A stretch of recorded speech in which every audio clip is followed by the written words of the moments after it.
Good morning dear students. Gayatri Vidya Mandir senior secondary school Sanchore के YouTube channel पे आपका स्वागत है। आपके लॉस्ट स्प्रिंग जो लेसन था वो हमने पिछले वीडियो में कंप्लीट किया है और यहाँ पे आपके सामने जो एक लेसन है जो कि लेसन नंबर 5 है, ठीक है।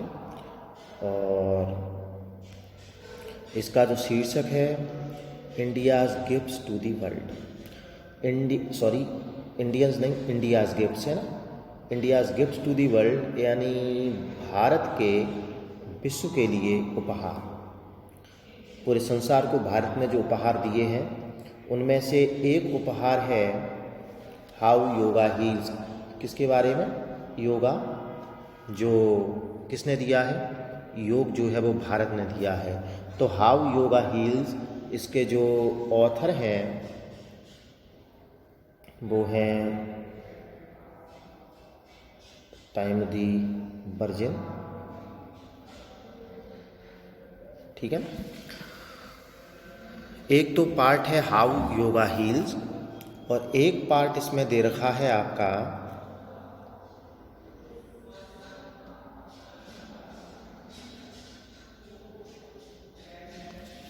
एक दूसरा जो पार्ट है वो है प्योरिटी इज पावर, ठीक है। ये के सुब्रमण्यम उनके द्वारा इसको लिखा गया है, डॉक्टर के सुब्रमण्यम कि पवित्रता ही शक्ति है। तो पवित्रता के बारे में और योग के बारे में, कि दोनों ही उपहार जो पूरे संसार को इन योग से अगर किसी ने परिचय कराया है तो वो किसने कराया है? भारत ने कराया है। इसलिए ये दोनों ही उपहार जो हैं वो भारत की तरफ से दिए गए पूरे संसार के लिए गिफ्ट है, उपहार है। तो सबसे पहला जो आपका एक इसमें पार्ट दे रखा है विद्यार्थियों, बहुत ही महत्वपूर्ण लेसन है, मैं आपको बताऊंगा। 2 पार्ट दे रखे हैं, दोनों में से किसी न किसी एक पार्ट से आपके बोर्ड एग्जाम में क्वेश्चन बन जाता है। तो यहाँ पे पहला जो पार्ट है वो है हाउ योगा हील्स, कि हाउ यानी किस प्रकार से योग जो है वो हील करता है। हील का मतलब है बीमारी से मुक्त करना, कि योग जो है किस प्रकार से बीमारियों से मुक्त करता है, किस प्रकार से बीमारियों से ठीक करता है। ये इसका शाब्दिक अर्थ है और टाइमोथी बर्जिन जो है इसके ऑथर हैं। तो हम देखते हैं शुरुआत से। थोड़ा ध्यान से आप पढ़ने का प्रयास करें, मैं भी कोशिश करूंगा कि आपको समझ में आए। इसकी लैंग्वेज थोड़ी सी दूसरे लेसन्स की तुलना में या लॉस्ट स्प्रिंग जो आपने पढ़ा उसकी तुलना में थोड़ी सी आपको कठिन मालूम पड़ सकती है। देखें, it has become common knowledge. It has become, become means होता हो जाना, आपको पता होगा, हो जाना। इट हैज़ बिकम, यह हो गई है, कॉमन नॉलेज यानी एक सामान्य जानकारी। ये एक सामान्य जानकारी हो गई है, सामान्य ज्ञान की बात हो गई है। That yoga is good for you. ये सामान्य ज्ञान की बात हो गई है कि योग जो है इज गुड यानी अच्छा है, फॉर यू यानी आपके लिए। सभी जानते हैं, आप भी जानते हैं, हम भी जानते हैं, दूसरे लोग भी जानते हैं कि योग जो है हमारे शरीर के लिए, हमारे स्वास्थ्य के लिए कैसा है? अच्छा है। और करेंटली का मतलब प्रेजेंट में, वर्तमान समय में। करेंटली यानी अभी हाल ही में, प्रेजेंट में, वर्तमान में योगा इज बीइंग यूज्ड। ये आपका क्या पैसिव है? योगा इज बीइंग यूज्ड, वर्तमान में योग का उपयोग किया जा रहा है एज अ थेरेपी। थेरेपी का मतलब क्या है? उपचार, ट्रीटमेंट, क्या कह सकते हो आप? ट्रीटमेंट, ठीक है ना। कि योग का प्रयोग किया जा रहा है as a therapy. As means के रूप में, थेरेपी यानी उपचार के रूप में, फॉर कैंसर। कैंसर के उपचार के रूप में योग का उपयोग किया जा रहा है। इनफर्टिलिटी, इनफर्टिलिटी का तात्पर्य है बांझपन। जो बांझपन की बीमारी है, संतानहीनता की जो बीमारी है, उसके उपचार के रूप में भी योग का उपयोग किया जा रहा है। लंग डिसीजेज यानी, लंग मीन्स होता है लंग यानी फेफड़ा, यानी जो फेफड़ों की बीमारी है उसके उपचार के रूप में मल्टीपल स्क्लेरोसिस यानी स्नायु तंत्र की बीमारी होती है। तो स्नायु तंत्र की बीमारी, पार्किंसंस डिसीज भी एक प्रकार की स्नायु तंत्र की बीमारी है, जहाँ पे शरीर के अंग जो है वो कांपने लगते हैं, ठीक है ना। तो पार्किंसंस डिसीज के उपचार के रूप में इंसोम्निया यानी अनिद्रा के उपचार के रूप में हाई ब्लड प्रेशर, उच्च रक्तचाप जो होता है उसके उपचार के रूप में एंड जॉइंट पेन, और जो जोड़ों में दर्द होता है उस जोड़ों में दर्द के उपचार के रूप में वर्तमान में योग का उपयोग किया जा रहा है। फिर से हम देख सकते हैं कि वर्तमान में कैंसर, बांझपन, फेफड़ों की बीमारी, स्नायु तंत्र की बीमारी, ये भी पार्किंसंस डिसीज भी स्नायु तंत्र की बीमारी है, अनिद्रा की बीमारी, उच्च रक्तचाप की बीमारी और जोड़ों में दर्द की बीमारी के उपचार के रूप में वर्तमान में योग का उपयोग किया जा रहा है, ठीक है।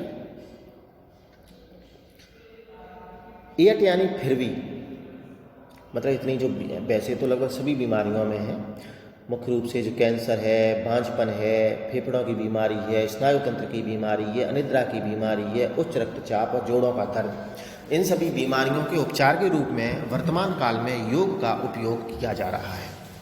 एट यानी फिर भी, there is very little awareness, फिर भी बहुत कम, लिटिल यानी न के बराबर, अवेयरनेस यानी जागरूकता है, एंड अंडरस्टैंडिंग और न के बराबर समझ है, on exactly how yoga heels, मतलब इतना कुछ होने के बावजूद भी इन बीमारियों को उपचार के रूप में योग का उपयोग किया जा रहा है।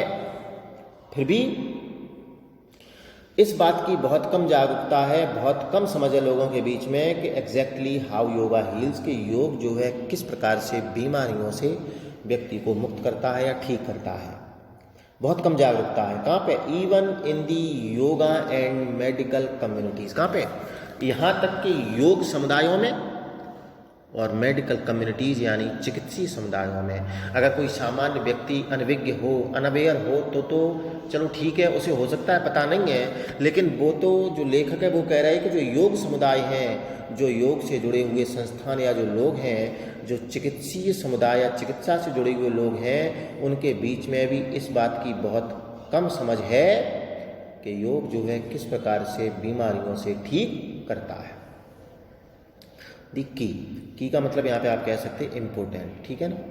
The key is to understand यानी समझना, द रिलेशनशिप यानी संबंध को between stress, yoga and disease, stress यानी तनाव, योग और डिसीज यानी बीमारी, यानी तनाव, योग और बीमारी के रिलेशनशिप यानी संबंध को समझना कैसा है कि यानी महत्वपूर्ण है, सबसे महत्वपूर्ण है कि तनाव, योग और बीमारी के संबंध को समझना, ठीक है। ये आपका पहला पैराग्राफ कि it has become common knowledge, ये एक सामान्य ज्ञान की बात हो गई है कि yoga is good for you, कि योग आपके लिए अच्छा है। और वर्तमान में योग जो है वो कैंसर की बीमारी के उपचार के रूप में, बांझपन, फेफड़ों की बीमारी, स्नायु तंत्र की बीमारी, अनिद्रा की बीमारी, उच्च रक्तचाप और जोड़ों के दर्द की जो बीमारियां हैं उनके उपचार के रूप में अभी वर्तमान में योग का उपयोग किया जा रहा है।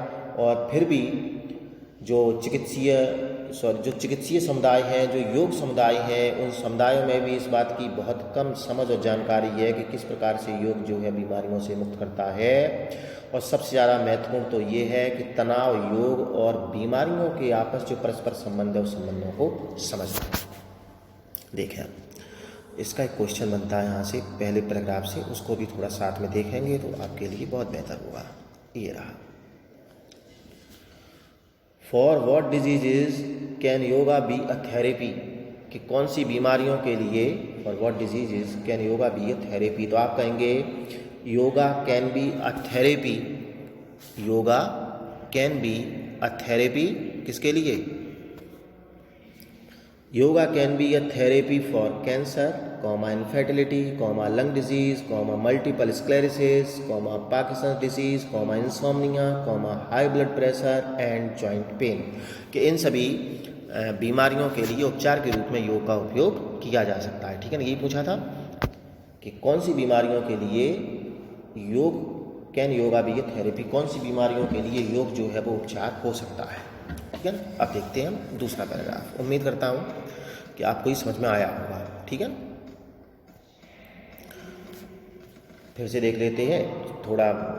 It has become common knowledge, ये बहुत सामान्य ज्ञान की बात हो गई है कि योगा जो है आपके लिए बहुत अच्छा है और वर्तमान में योगा का उपयोग किया जा रहा है कैंसर के उपचार के रूप में, बांझपन के उपचार के रूप में, फेफड़ों की बीमारी के उपचार के रूप में, मल्टीपल स्क्लेरोसिस और पार्किंसंस डिसीज यानी स्नायुतंत्र की बीमारी के उपचार के रूप में, अनिद्रा की बीमारी के उपचार के रूप में, हाई ब्लड प्रेशर, उच्च रक्तचाप और जोड़ों के दर्द की बीमारी के उपचार के रूप में वर्तमान में इसका उपयोग किया जा रहा है। ठीक है ना, ये इसका आंसर था। अब देखते हैं हम आगे। मेडिकल रिसर्च एस्टिमेट्स, मेडिकल यानी चिकित्सीय और रिसर्च का तात्पर्य होता है शोध। ठीक है ना, कि चिकित्सीय शोध का एस्टिमेट्स यानी अनुमान है दैट एज मच एज 90%, कि एज मच एज यानी लगभग, कितनी, लगभग 90% कि 90% बीमारियां ऑफ 90% ऑफ इलनेस यानी 90% रोग और डिजीज यानी बीमारियां इज स्ट्रेस रिलेटेड, तनाव से संबंधित है। ठीक है ना, चिकित्सीय जो शोध है उसका अनुमान है, उसका एस्टीमेट है that as much as 90% of illness and disease की लगभग 90% बीमारी और रोग जो है इज स्ट्रेस रिलेटेड, किससे संबंधित, स्ट्रेस यानी तनाव से संबंधित है। कि 90% बीमारियां ऐसी हैं जो शुरुआत कहाँ से होती है, जिनकी स्ट्रेस से। तभी यहाँ पे देखो लास्ट में भी कहा था the keys to understand the relationship between stress yoga and disease, कि तनाव योग और बीमारियों के संबंध को समझना अत्यधिक महत्वपूर्ण है। तो जिनमें 90% बीमारियां ऐसी हैं जो तनाव से शुरू होती हैं, जो तनाव से संबंधित हैं। A few of the many diseases, a few यानी थोड़ी सी, ऑफ द मैनी डिजीज यानी जो बहुत सी बीमारियां हैं, क्योंकि कितनी हैं, 90% बीमारियां, उनमें से a few of the many diseases यानी उन बहुत सी बीमारियों में से थोड़ी सी बीमारियां या बहुत सी परिस्थितियों में से थोड़ी सी परिस्थितियां दैट हैव बीन लिंक्ड यानी जो लिंक्ड यानी जुड़ी हुई हैं to an over active stress response. Over active यानी अत्यधिक, स्ट्रेस यानी तनाव और रिस्पॉन्स यानी अनुक्रिया से। बहुत सी बीमारियां हैं, कितनी बताएंगे, लगभग 90% बीमारियां जो है तनाव से संबंधित हैं, उनमें से थोड़ी सी, अफ्यू यानी थोड़ी सी, जो कि अत्यधिक तनाव अनुक्रिया से संबंधित हैं, जो कौन सी हैं, कार्डियोवैस्कुलर डिजीज। कार्डियोवैस्कुलर यानी हृदय व रक्तवाहिनी से संबंधित जो बीमारियां होती हैं। ठीक है ना, कार्डियोवैस्कुलर डिजीज यानी हृदय व रक्तवाहिनी से संबंधित बीमारी। डिप्रेशन यानी अवसाद की बीमारी। एंजाइटी यानी चिंता की बीमारी। And some types of diabetes mellitus ETC, और सम टाइप्स यानी कुछ प्रकार के डायबिटीज़ यानी मधुमेह, और मिलाइटस यानी शर्करा, और कुछ प्रकार के शर्करा से युक्त मधुमेह की जो बीमारियां हैं वो उन बहुत सी बीमारियों में से कुछ हैं जो किससे होती हैं, स्ट्रेस रिलेटेड होती हैं। ठीक है ना, एक बार फिर से हम इसको थोड़ा देख लेते हैं। यहाँ से क्वेश्चन आपका बनता है, हम उस पर भी चर्चा कर लेते हैं। चिकित्सीय अनुसंधान का ये शोध है कि लगभग 90% बीमारियां और रोग जो हैं स्ट्रेस रिलेटेड हैं। इलनेस यानी रोग और डिजीज यानी बीमारियां जो हैं वो स्ट्रेस रिलेटेड हैं। कितनी, 90%। अब ज़्यादा हुई नहीं कि तो a few of the many diseases, उन बहुत सी बीमारियों में से कुछ बीमारियां एंड कंडीशन, कुछ परिस्थितियां दैट हैव बीन लिंक्ड, जो जुड़ी हुई हैं to an over active stress response यानी जो अत्यधिक तनाव अनुक्रिया से संबंधित हैं। इंक्लूजन में कौन कौन सी हैं, कार्डियोवैस्कुलर डिजीज, डिप्रेशन अवसाद, एंजाइटी यानी चिंता, some types of diabetes mellitus ETC। ठीक है ना, तो अब हम देखते हैं इसका क्वेश्चन आपका क्या बनता है वो।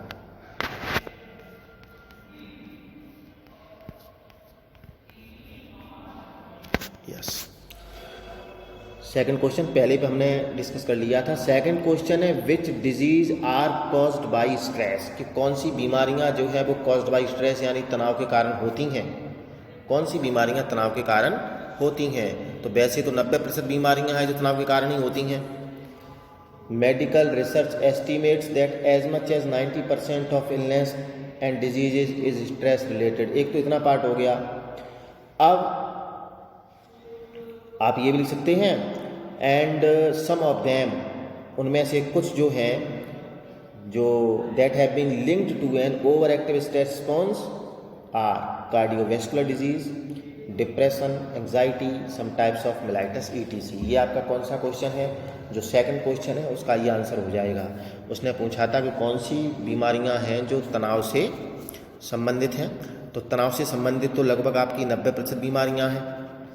विच disease are caused by stress, कौन सी बीमारियां तनाव के कारण होती हैं? तो तनाव के कारण तो लगभग 90% बीमारियां होती हैं, लेकिन उनमें से कुछ बीमारियां जैसे कार्डियोवैस्कुलर डिजीज है, जैसे कि डिप्रेशन है, आपका एंजाइटी है, और some types of diabetes mellitus है। तो ये बीमारियां जो हैं वो आपकी अत्यधिक तनाव अनुक्रिया से संबंधित होती हैं। ठीक है, तो आपके कुल मिला के यहाँ पे 2 पैराग्राफ हमने आज पढ़े हैं। थोड़ा इनमें से 2 जो पढ़े हैं और 2 ही आपके शॉर्ट क्वेश्चन यहाँ से बने हैं, तो उम्मीद करूँगा कि आपको ये समझ में ज़रूर आया होगा। और इन दोनों ही जो क्वेश्चंस हैं इनके आंसर जो हैं आप बिल्कुल याद कर लेंगे, और कल इसका अगला जो पार्ट है उसको हम पढ़ेंगे, और साथ साथ इनके जो भी क्वेश्चंस हैं उनको भी हम डिस्कस करेंगे। बहुत ही महत्वपूर्ण लेसन है, ठीक है, तो इसको आप अच्छी तरह से याद कर लें। और इनका जो भी एक काम और आपको करना है कि इसका पहले से थोड़ा जो वोकैबुलरी है, इसका जो शब्दकोश है वो आप पढ़ के थोड़ा तैयार कर लेना, जिससे जब हम लेसन पढ़ेंगे तो हमें कोई ज़्यादा परेशानी नहीं आएगी। धन्यवाद।